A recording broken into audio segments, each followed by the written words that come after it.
थक गए हो। शायद तुम खुद से भी छिपा रहे हो ये बात, लेकिन मैं जानता हूं तुम्हारी आंखों के पीछे वो भारीपन है, तुम्हारे सीने में वो दबाव है और तुम्हारे कदमों में वो थकान है जो केवल दौड़ने से नहीं आती बल्कि बिना वजह दौड़ते रहने से आती है। तुम थके हुए हो क्योंकि तुमने कभी रुककर यह नहीं पूछा, मैं आखिर इतनी जल्दी कहां जा रहा हूं। तुम बस भागते गए, कभी सपनों के पीछे, कभी लोगों के पीछे, कभी उपलब्धियों के पीछे और कई बार तो ऐसे रिश्तों के पीछे भी जो तुम्हें समझना ही नहीं चाहते थे। लेकिन सच क्या है? सच यह है कि जिंदगी तुमसे भाग नहीं रही, तुम बस रुककर उसे देख नहीं रहे। ओशो कहते हैं, जो रुकना नहीं जानता वह देखना नहीं जानता, और जो देख नहीं सकता वह जी नहीं सकता। तुम्हारी सारी थकान, सारी बेचैनी, सारा तनाव कहीं बाहर से नहीं आ रहा, ये सब तुम्हारे भीतर की उस आवाज से आ रहा है जिसे तुमने लंबे समय से दबा रखा है। तुम्हारे भीतर एक बच्चा है, थका हुआ, टूटा हुआ, जो बस थोड़ा सा आराम चाहता है। लेकिन तुम इंसान बने तब से बस यही सीख लिया कि रुकना कमजोरी है, थकना गलत है, आराम करना आलस है, और इसी गलत फहमी ने तुम्हारी जिंदगी को एक दौड़ बना दिया। एक ऐसी दौड़ जिसमें कोई मंजिल नहीं है, सिर्फ लोग हैं जो तुमसे तेज भागने की कोशिश कर रहे हैं। पर क्या तुमने महसूस किया है, जैसे जैसे तुम दूसरों से तुलना करते जाते हो, तुम खुद से दूर होते जाते हो। थकान का असली कारण काम नहीं, थकान का असली कारण है मन की बेचैनी। मन जो हर पल कहता है और तेज भागो और पाओ और हासिल करो।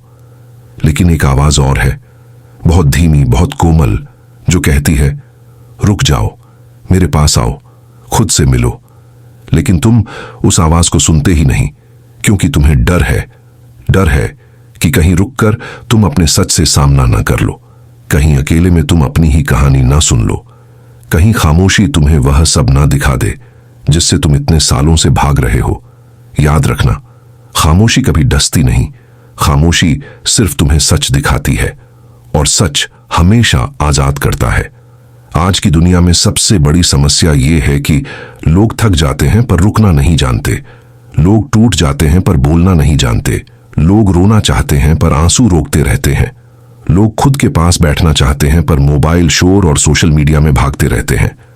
तुम्हारी थकान सिर्फ शारीरिक नहीं, ये मेंटल भी है, ये इमोशनल भी है, ये स्पिरिचुअल भी है, और इसका इलाज केवल एक है, रुकना, ठहरना, सांस लेना, खुद को सुनना। ओशो कहते हैं, जब तुम रुकते हो तुम बदल जाते हो। रुकना मतलब भागने से इनकार नहीं, रुकना मतलब जागरूक होना। देखो, एक नदी तभी साफ दिखती है जब उसका पानी स्थिर होता है, लहरों में कुछ दिखाई नहीं देता। उसी तरह जब मन स्थिर होता है, जिंदगी साफ दिखाई देती है। लेकिन तुम्हारा मन वो नदी नहीं, एक तूफान है, और उस तूफान को ठीक करने का एक ही तरीका है, थोड़ा सा रुकना, थोड़ा सा शांत होना, थोड़ा सा धीमा चलना, थोड़ा सा खुद के साथ बैठना। ये रुकना तुम्हें कमजोर नहीं बनाता, ये रुकना तुम्हें सच में ताकतवर बनाता है।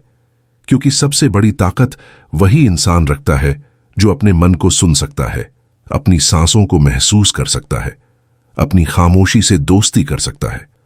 थोड़ा याद करो, कब आखिरी बार तुमने अपने दिल पर हाथ रखकर महसूस किया था कि तुम जिंदा हो? कब आखिरी बार तुमने आंखें बंद करके सिर्फ अपने लिए सांस ली थी? कब आखिरी बार तुमने किसी सुबह को बिना फोन उठाए देखा था? कब आखिरी बार तुमने अपने भीतर की खामोशी को सुना था? तुम कहते हो, मैं थक गया हूं, लेकिन मेरे दोस्त, तुम्हारी थकान को आराम नहीं चाहिए, तुम्हें अपने आप से मिलने की जरूरत है। तुम्हारे भीतर एक बहुत सुंदर जगह है, एक बहुत शांत जगह, जहां कोई शोर नहीं, कोई अपेक्षाएं नहीं, कोई तुलना नहीं, बस तुम हो, तुम्हारी सांसें हैं, तुम्हारा अस्तित्व है। लेकिन तुम वहां कभी जाते ही नहीं, क्योंकि तुम हमेशा बाहर की दुनिया में खोए रहते हो। दूसरों की राय, दूसरों की उम्मीदें, दूसरों की मंजिलें, दूसरों की जिंदगियां, दुनिया की हर चीज तुम्हें बस और थका देती है, क्योंकि तुम हर चीज को पकड़कर बैठे रहते हो।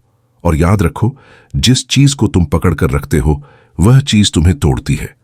छोड़ने से डरते हो इसलिए दर्द बढ़ता जाता है, रुकने से डरते हो इसलिए थकान बढ़ती जाती है, खामोशी से डरते हो इसलिए मन का शोर कभी कम नहीं होता। आज बस आज के लिए एक काम करो, 5 मिनट बैठ जाओ, कुछ मत करो, किसी को खुश मत करो, किसी से मत लड़ो, किसी से मत भागो, सिर्फ बैठ जाओ और देखो कि तुम्हारे भीतर क्या चल रहा है। शुरुआत में डर लगेगा क्योंकि रुकना कठिन है। दुनिया में सबसे मुश्किल काम है सिर्फ बैठ जाना, बिना कुछ किए। लेकिन अगर तुम यह सीख लेते हो तो तुम वो देख पाओगे जो इतने सालों से तुम्हें दिखाई नहीं दिया। तुम जान पाओगे कि तुम्हारी थकान कभी बाहर की वजह से थी ही नहीं, वो तो सिर्फ तुम्हारा मन था जो तुमसे थोड़ी देर अपने पास बैठने की भीख मांग रहा था। और जब तुम रुकना सीख जाते हो, जब तुम ठहरना सीख जाते हो, तो जिंदगी खुद आसान होने लगती है। तुम्हारा दर्द कम होने लगता है, तुम्हारी उलझनें सुलझने लगती हैं, तुम्हारी धड़कनें शांत होने लगती हैं, तुम्हारी सांसें सहज होने लगती हैं, क्योंकि तुमने आखिरकार अपने भीतर के सत्य को सुनना शुरू कर दिया है। समझ लो, रुकना कोई लग्जरी नहीं, ये जरूरत है। थकान का उपाय काम बंद करना नहीं, थकान का उपाय है अपने अस्तित्व से फिर से जुड़ना। और जब तुम यह कर पाते हो तो तुम समझ जाते हो कि जिंदगी कभी कठिन नहीं थी। जिंदगी तो हमेशा से सरल थी, कठिन तुमने बना दी थी। भागते भागते, तुलना करते करते, खुद को भूलते भूलते। अब वक्त है रुकने का, ठहरने का, अपने भीतर लौटने का। याद रखना, जो खुद से मिलता है वह कभी थकता नहीं। जो खुद को जान लेता है उसके लिए जिंदगी बोझ नहीं, एक सुंदर नृत्य बन जाती है। और शायद यही वो पल है जब तुम रुककर, सांस लेकर अपने भीतर की उस आवाज को आखिरकार सुन सको जो कह रही है, मैं यहीं हूं, तुम्हारे पास, तुम्हारी थकान को चंगा करने के लिए।